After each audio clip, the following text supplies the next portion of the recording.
A single oil spill can cost millions of dollars in cleanup expenses, provoke harsh regulatory responses, and increase monitoring and limits on bunkering operations.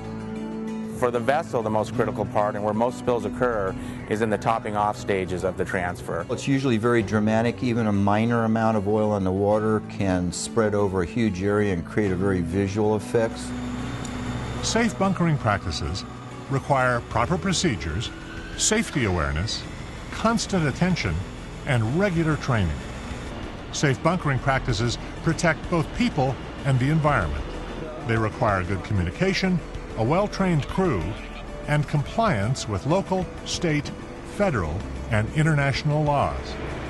Best practices for safe bunkering start with the person in charge, also known as the PIC. This individual must be a credentialed master, mate, engineer, or tankerman. A PIC is a person in charge.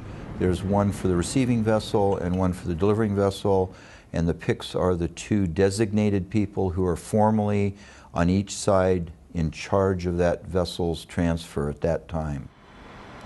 The first task of the PIC is to identify and share with the crew the vessel's oil transfer procedures. Transfer procedures should be prominently displayed for quick and easy reference by all on board. Oil transfer procedures include the location of all pipelines, valves, vents, and overflows, the numbers and duties of those people assigned to the transfer operation, all relevant procedures before, during, and following oil transfer, detailed steps for communication among the bunkering team, steps for topping off the tanks, and steps for initiating an emergency shutdown. You have a written oil transfer procedure in the United States that's required by the port state, and then of course the vessel needs to follow that written procedure because that's basically a work plan of how you do the job.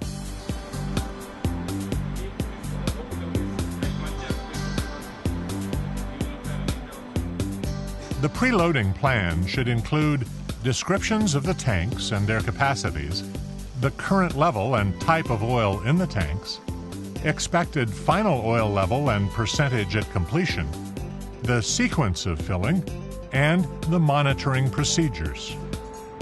It's important to stress to the crew that monitoring is more than simply observing the filling procedure. It's frequently watching the tank levels and valve alignments too. The pre-meet is a very important part of the process because that bunker team meeting, Washington State calls it a training session, but it's really a bunker team meeting, needs to be timely in that it's held very close to the time of the bunkering, and that's so that people still have it fresh in their mind. What's the plan, how we're doing it, what tanks, what volumes, what sequence, etc., and what level they're filling to, where's their stopping point. The PIC must emphasize if anything appears to be out of order, crew members have a responsibility to stop or shut down the bunkering operation. Everyone must know they have that ability and responsibility to stop the transfer at any time. When in doubt, shut it down.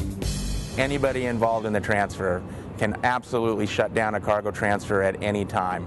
Obviously, the barge is paying attention to what's going on the barge because they can't see what's going on the ship. So any issues that they see on the barge, they would immediately shut down. Or if they see something going on up on the ship that they're not comfortable with, they would be able to shut it down. By port and state regulations, we are not only the delivering vessel, but we are also their first responder. So when they have an incident aboard the ship and they shut us down, they have to be very forthcoming with us what's going on the ship. And if there is an incident, we have to be notified as soon as possible so we can initiate the first response if there is an incident and a possible spill.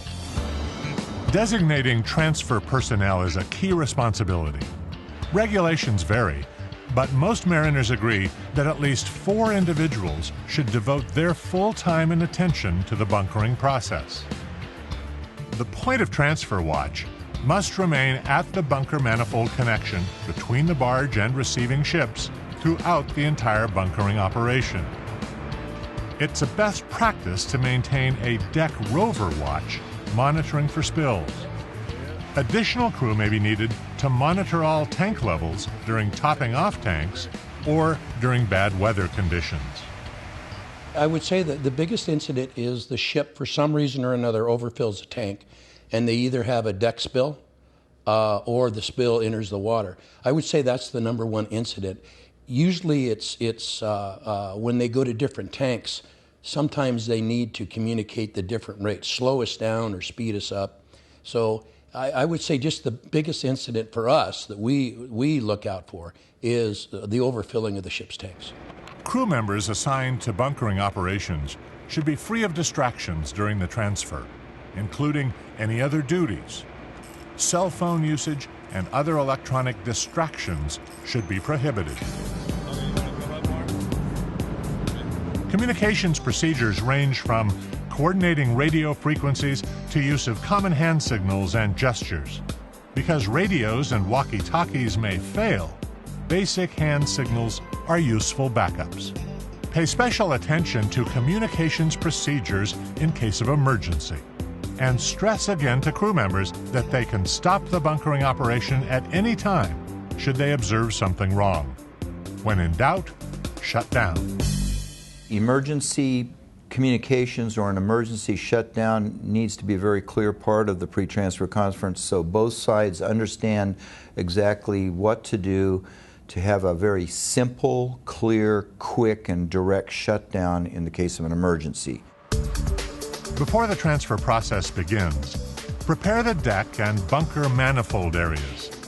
This includes making a visual inspection of all equipment on both receiving and delivering vessels. As part of your preparation, close and secure all required hatches, doors, and portholes. Seal all scuppers and drains on deck from which spilled oil may enter the water. And ensure the bunker manifold area is well lit for the sake of efficiency, safety, and maintaining crew alertness. Connect the bunker hose carefully. It may still contain some oil from a previous transfer. All pipe connections, tank vents, overflow, or fill pipes must have spill containment in place. Use a new gasket for each connection and secure bolts tightly before pumping begins. Double-check the alignment of all valves and inspect the hose itself for obvious defects. The hose should be properly supported to avoid undue strain on manifolds and rails. After the bunkering hose is attached, but before any oil is transferred, the PICs from the delivering and receiving vessels must meet for a pre-transfer conference to plan the operation.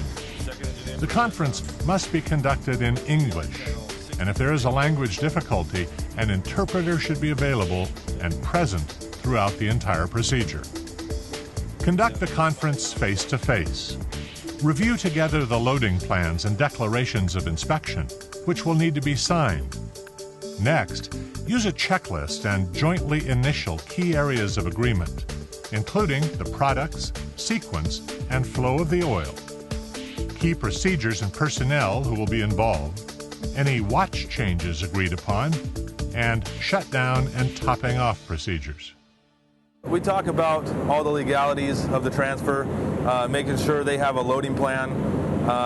That way I know that they know what tanks they're going to. And it's not just, you fill your gas tank on your car, you fill it till it stops. This is a little different. We got to gauge the tanks, make sure that we're not going past the percentage, getting close to that 100% mark. Make sure there is agreement and clear communication regarding emergency shutdown procedures. Declaration of Inspection in the U.S. is a document with certain checkpoints on it, items that need to be addressed by both persons in charge. Next to each item is as an initial point for both the receiving pick and the delivering pick. So they initial every single item going down that list on the DOI till they get to the bottom and they've covered all of the succinct points. At that time, they both sign with a date and time of the signature of the DOI.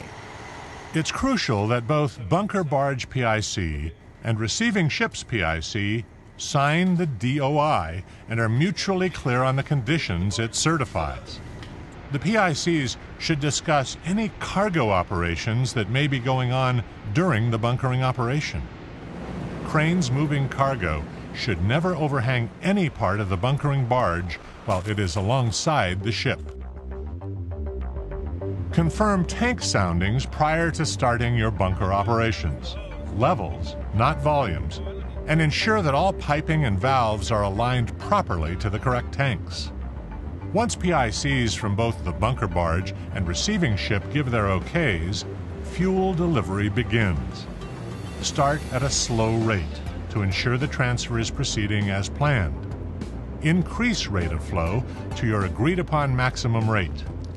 A best practice is to take frequent soundings of all tanks throughout the bunker operation and to make sure no fuel is going into the wrong tank, and to verify operation and accuracy of ship's gauging systems.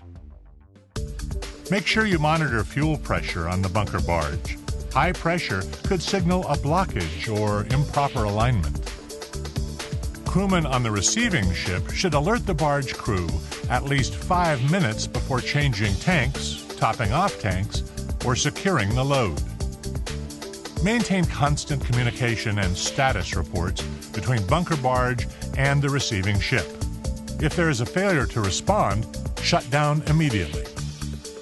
At the end of the bunkering operation, the PICs on both the barge and ship should check tank gauges and/or tank soundings and close all valves and tank fittings.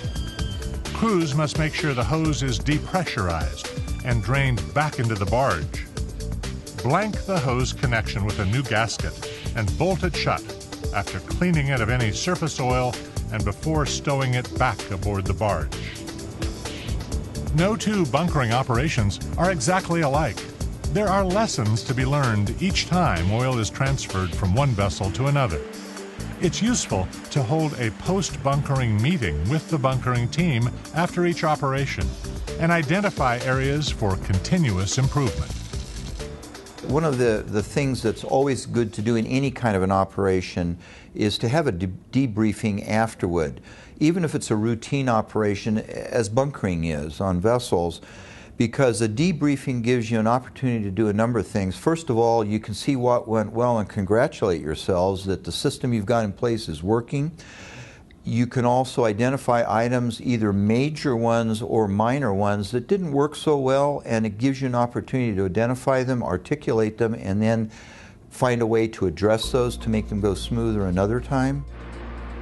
Attention to continuous improvement, to detail, and procedure will make for a more efficient operation, a safer crew and vessel, and a cleaner environment.